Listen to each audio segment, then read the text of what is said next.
KK. Hey, it's your girl AB, And I'm T Dot. and this is Two Favorite Cousins. Hey, cuz. Hey, cuz, how are you today? I'm fine. Happy birthday. Happy belated Oh, birthday. look at me, Happy look at birthday. me. They decorated my office. Oh, that's so cute. Yeah, so yesterday, my honey, he surprised me because I was like, oh, we're going to do this, do that. And he was like, oh, no, I don't know. I go, because I said, okay, fine. I'll go get a deluxe Manny and Patty and a glass of champagne. That's what I'm going to do. So I put my stuff in my car. He's like, oh, you don't look at your surroundings, huh? I was like, he was right there. I was like, you know what? So that was good. That was a surprise. Nice. Yeah, then we went out to eat. Girl, I had on this one suit. Like a lot of my suits that I have, I bought them from back east, and I've had them for years and years and years and years. The stuff that you buy, classic pieces, good quality pieces, they last a long time. Right. Girl, we went to an all-you-can-eat sushi. I only eat cooked sushi or vegetable. I don't eat the raw tuna. He eats everything. I had to loosen that belt. I felt like somebody had a rubber band around. I was like, oh, he started laughing at me. I was like, babe, I can't do it. I had to. Ooh, I was like, oh my God. It was good. It was nice. It was nice. That's nice. So, yeah. And then we want to do what he was trying to do, because I said, oh, I want to go to Lago. You know what Lago is, right? Okay. No. So Lago is a restaurant. It's one of them little uppity bougie restaurants that it has the view of the Bellagio, the water fountain, and all that. Okay. So I was like, we could just go have brunch, but he tried, and they didn't have reservations or whatever. So hopefully we'll do it the weekend or whenever. And I also wanted to do. They have this a spa month, a relaxation month, or whatever it is. So I wanted to do a spa, but we'll plan it at some point. So that's. Okay. It's ongoing since I couldn't do the houseboat rental thing, which I really wanted to do, just was not able to do it. So enough of that. Enough of my birthday. So everyone that is going through something due to the wildfires in Hawaii. Yes, that's so sad. It's so tragic and sad, and my heart goes out to everyone there. I hope that they're able to rebuild and recover. Exactly. Quickly, because it's a lot of damage. A lot. Yeah. So I hope they have some reprieve and some healing real soon, because it was really tragic. And that was one of the places, my dream places to go. Yes. But we're gonna have to wait quite a few years, right? Because they had a lot of devastation over there. So you have to wait. My prayers go to everyone over there. Huh? Yeah. I said you have to wait for the land to repair itself. Yeah. So my prayers go to everyone over there. Really. The thing. That's how they. So listen to this. I read this story and I'm like, come on, people, come on. So our thing for today is, I feel like the world is unraveling. We're going backward. We're going backward. Yes. Now, check this out. So let's listen to this disturbing, tactless story I read today. Hawaii governor accuses investors of trying to steal land from people who had their homes destroyed by Maui wildfires.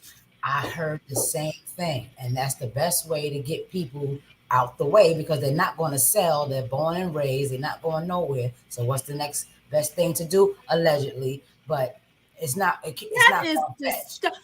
I hope it's not true, but anything is possible nowadays. I hope it's not true. And it's like, people, you have no spine. That is so tactless, if that's what they're doing. So let me read this. It says, the governor said he's asking the attorney general to explore moratorium on sales of damaged properties. Some Maui residents say they've gotten calls from developers and investors about buying their fire-ravaged land. That is, dude, they have no conscience. If that's what they're doing, that is just evil to me. That's just it's disgusting. greed. It's greed. You have it's no humility. It's just, that's sad. It's terrible. I'm not gonna for somebody else's bad luck. I'm not going to read the whole article. It's out there. The source of this information was the Insider. But I'm like, come on, we got to do better. We have to do better. I saw on the news feed today. Okay. No. It wasn't the news feed. It was on Facebook. They showed somebody with a. It was in New York. I forgot the street. I think I sent it to you. I forgot the street. It was in New York. And the guy was like, look at this. He had his phone out and he was filming. Somebody had like a queen size bed on the side. Yes, with a little bag. With a headboard and the bag and a little rug. Out here for real. I don't know.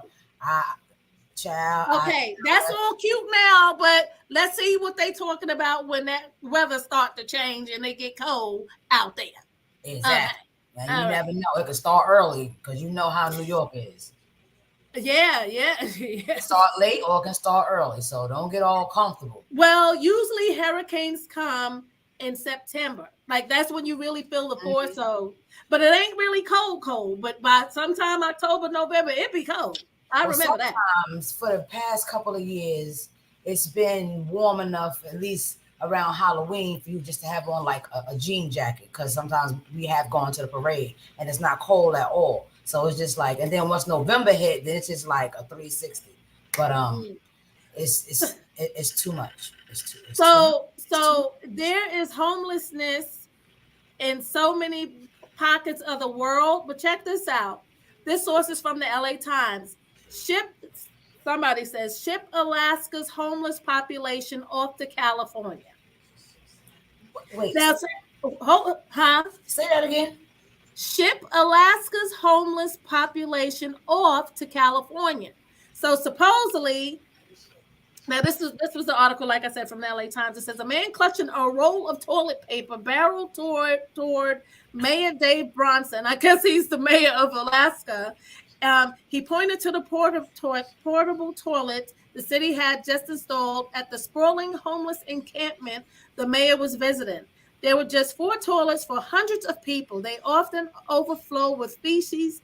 The 46-year-old man who gave his name is Joel. Bronson promised to bring more toilets. Then he pivoted to his latest idea, offering homeless people in Anchorage a one-way ticket to warmer cities such as Los Angeles this winter. That's his solution. And Los Angeles has its own problem with what? Here in New York, we're dealing with 93,000 asylum seekers. It's just, child. I'm telling you, the world is unraveling. The world is unraveling. But now, go ahead. Now, last Friday was the 50th anniversary hip hop concert at Yankee Stadium, right? And when I first heard about it, when you told me about it a couple of months ago, I searched for tickets, but they wanted like mortgage money for the tickets. So it was just like, then as you got closer to it, it was like $75, $78. That's not that bad, but you were all the way at the top. No. But they had a jumbotron. But anyway, so I was just like, nah, that's all right. I'm good. Girl, don't you know, after the people that had tickets got in, because people was posting videos on Facebook and Instagram that were actually there. A couple of my coworkers went. And I was like, it's mad empty seats though. I said, well, maybe the show ain't started yet. After a couple of hours, they started letting people in for free. I should have fucking went. Girl. I'm so mad.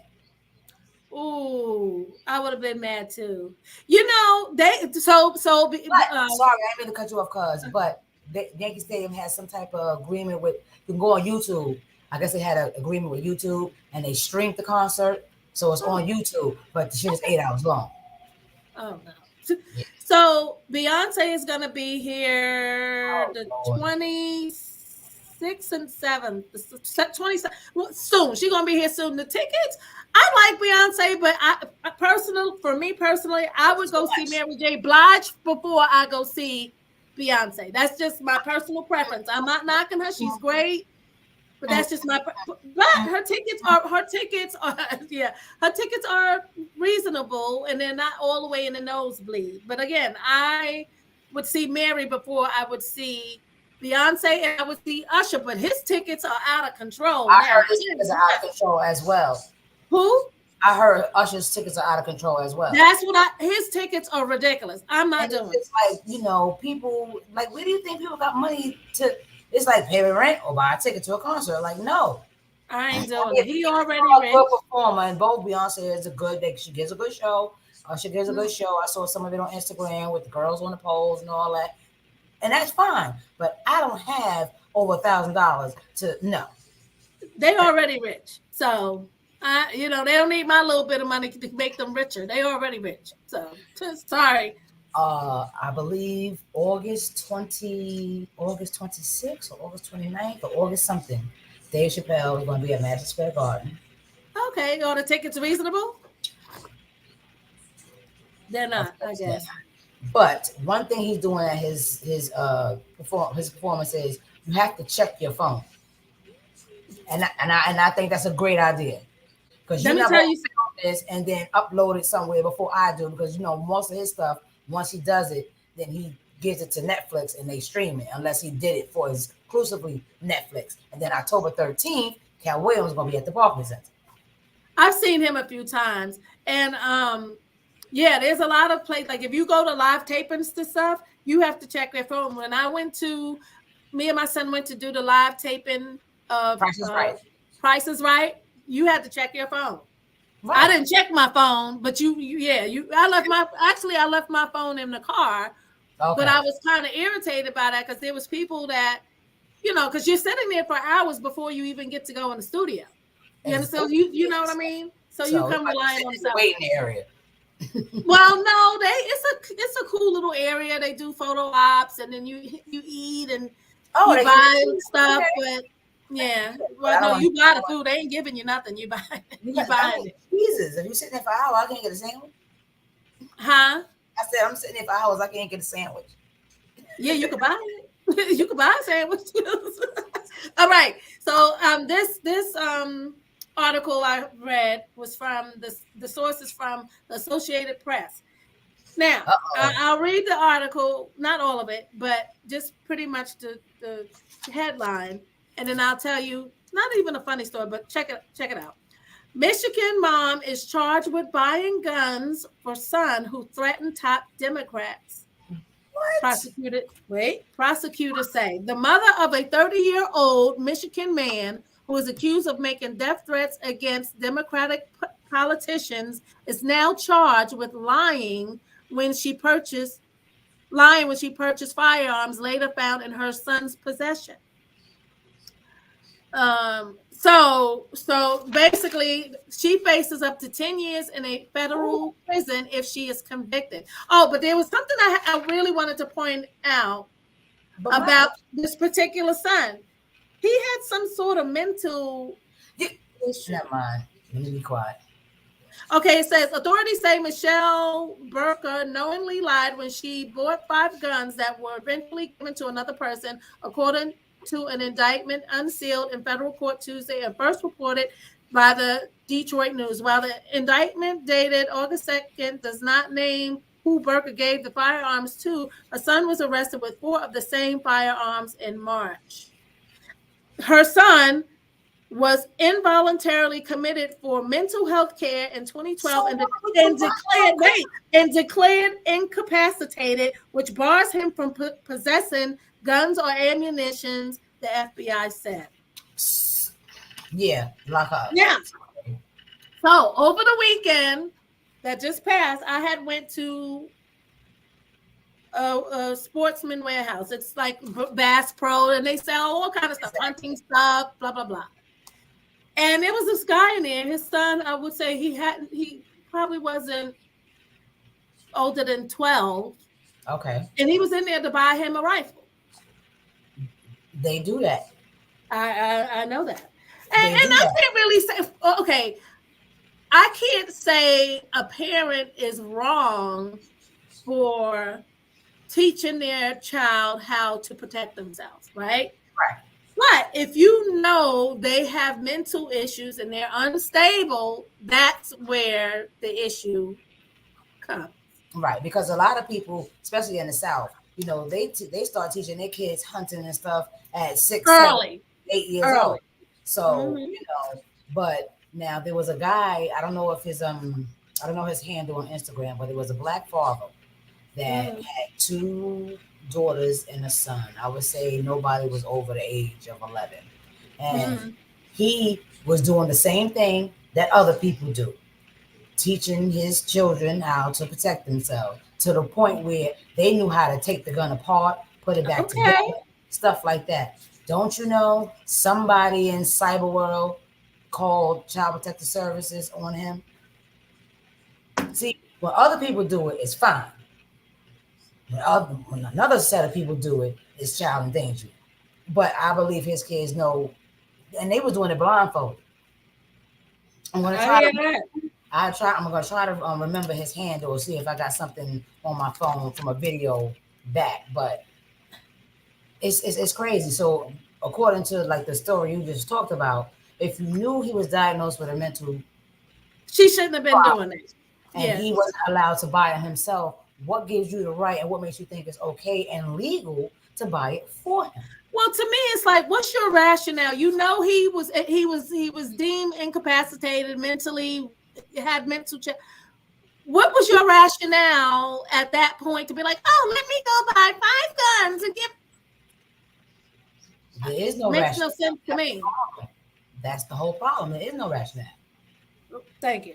Okay, so there's a bunch of stories, but this one particular story, because I believe I have watched this guy's movies on Tubi, because Tubi is good, like I told you. But anyway, so this source is from Business Insider.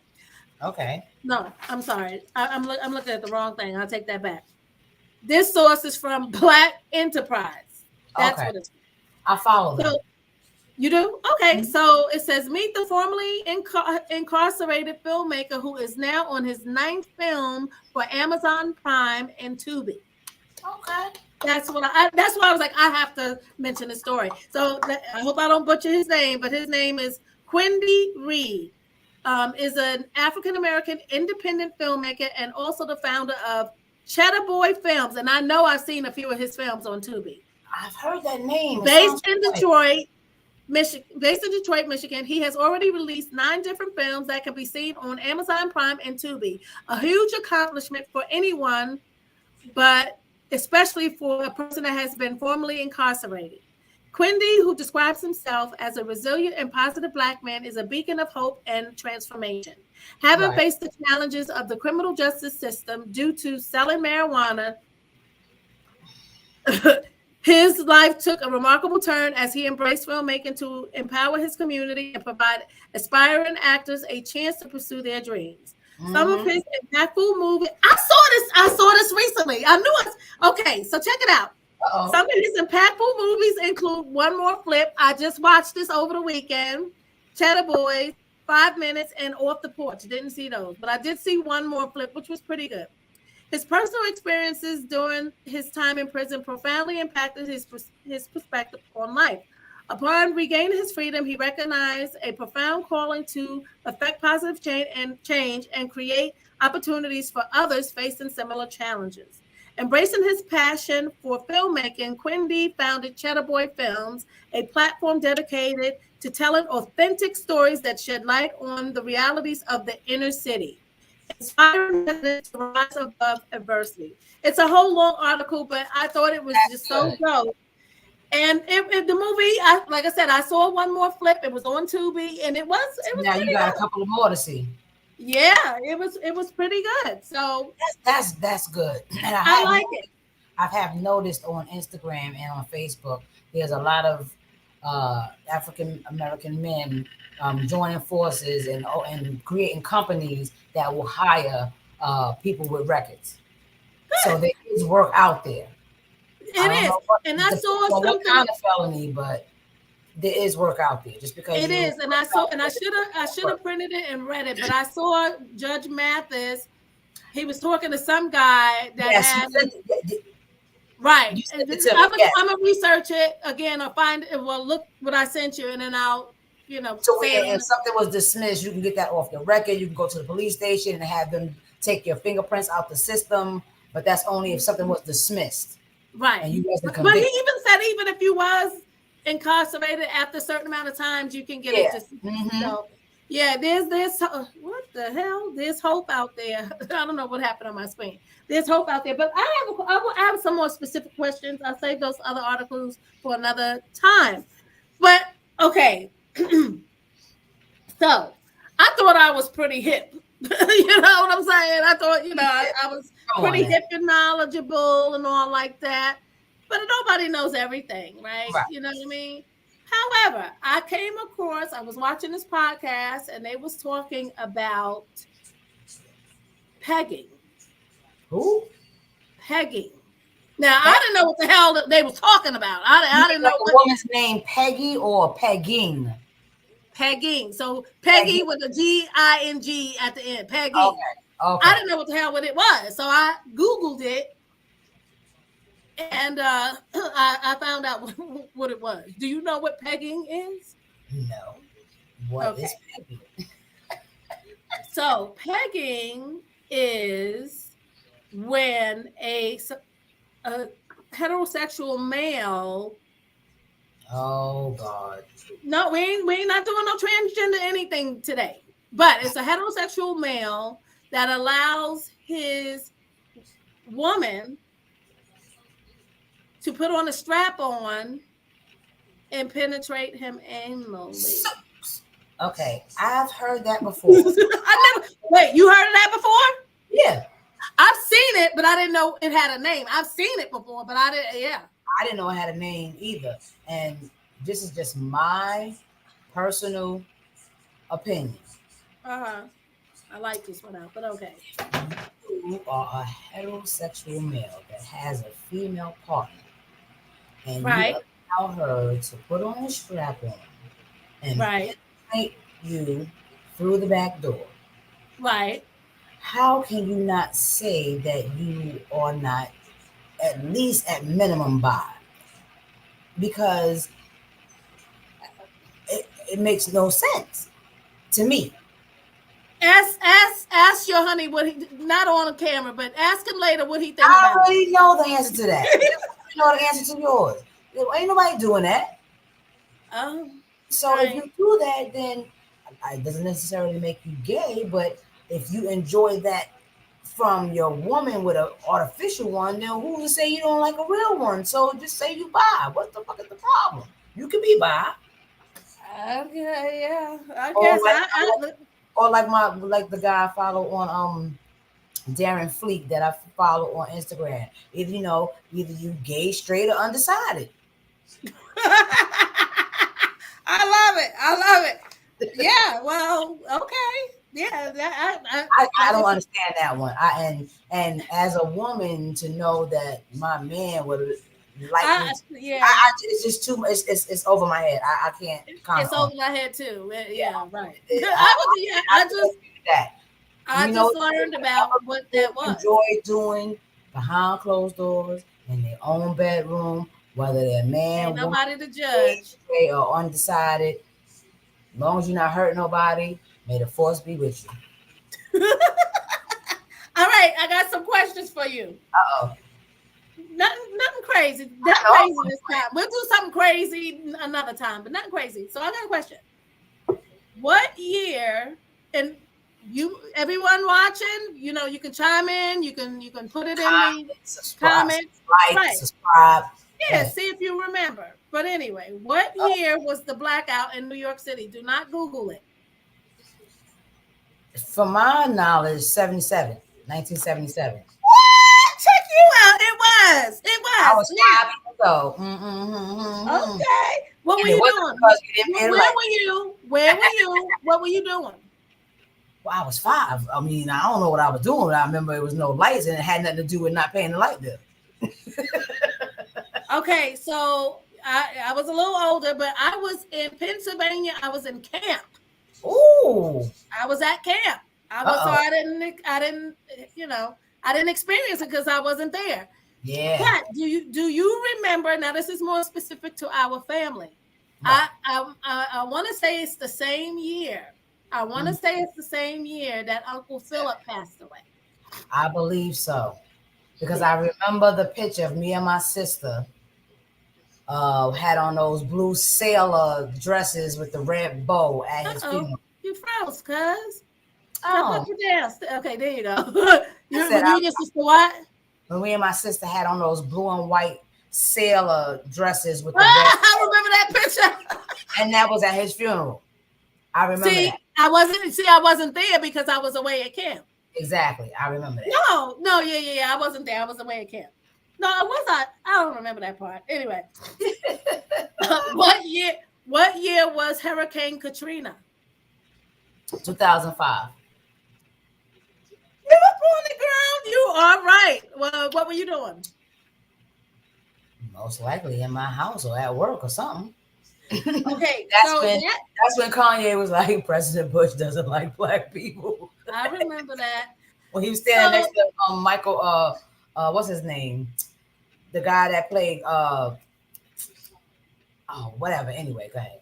I forgot that year was I believe that year it was August. It was August. We had went. It was me and it was me, Ev, and Malik. We had went to Jamaica.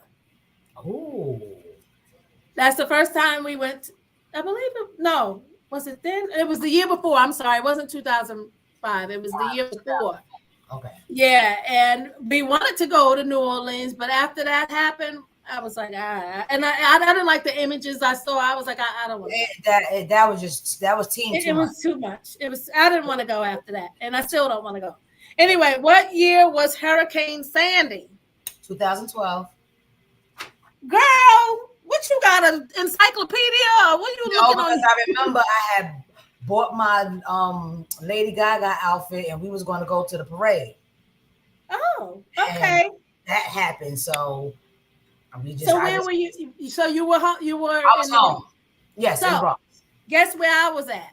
I'm going to send you the picture of my costume that year. Okay. Guess where I was at? Yes. Vegas. Stuck in Vegas, girl. See, I got them all right. You did. I was stuck in Vegas. Yeah. Yeah, because you couldn't land. No, I had to stay extra. I forgot how many days, but I had to stay here. Hey, give you your time to get a little more familiar. There you go. Okay, so dang, I meant to put it up have it ready so I can put it up on the. All right, let me jump in with this real quick. I have a question for you. Not that you're gonna have a baby anytime soon, or I'm gonna have a baby anytime soon. Wait, say what? What you saying? Anyway, but for us African American women, I want them to know. Does anybody know where your placenta goes after you give birth? We talked about this the last time, but I don't know where it goes. No, you said it goes to a lab or something, right? You said you was going to follow up, so I don't know where does it go? It does. They will tell you that, when you sign these papers or whatever have you, you're really signing away the rights to your placenta because they're going to tell you it's medical waste. That you can't keep it. But there's certain documents, if you do your research, there are specific certain documents that you can sign to where you can keep your own placenta, and the cord blood, which has what? Stem cells. Right. And it's expensive to store it, but if you can't afford to store it, that means that, God forbid, if something happens with your child or you need the stem cells, you have it on hand. But what they're doing, like I said before, they are spinning them and making new cells to create new organs for the others that need a new liver, a new kidney, or whatever have you. So I just want people to know, do your research because you can't keep your own placenta. because You know that's what I think they're that's, doing that's, with it? that's You a said they- lifeline in case your child gets sick later on.